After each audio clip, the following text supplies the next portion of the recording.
নান্দেলে দিনব্যাপী কৃষক group refreshers প্রশিক্ষণ অনুষ্ঠিত।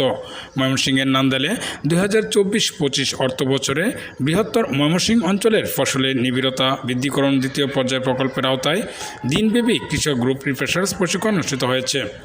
রোববার 4 মে নান্দেল উপজেলা কৃষি সম্প্রসারণ অধিদপ্তরের আয়োজনে উপজেলা কৃষক প্রশিক্ষণ হলরুমে 30 জন কৃষক কিষানীকে এ প্রশিক্ষণ দেওয়া হয়।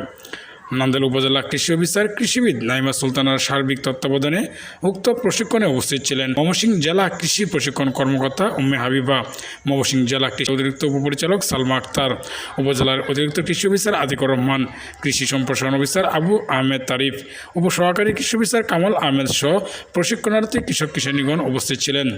এ বিষয়ে নান্দেল উপজেলা কৃষি অফিসার কৃষিবিদ নাইমা সুলতানা বলেন, ফসলের নিবিড়তা বৃদ্ধিকরণের লক্ষ্যে আমরা কাজ করে যাচ্ছি। কৃষক কিষানীদের প্রশিক্ষণের মাধ্যমে ও সার্বক্ষণিক তদারকির মাধ্যমে এই প্রকল্প সফলভাবে বাস্তবায়নে আমাদের চেষ্টা অব্যাহত আছে। প্রশিক্ষণ শেষে কৃষক কিষানীদের মাঝে একদিনের সম্মানী ভাতা সহ বিভিন্ন কৃষি উপকরণ প্রদান করা হয়।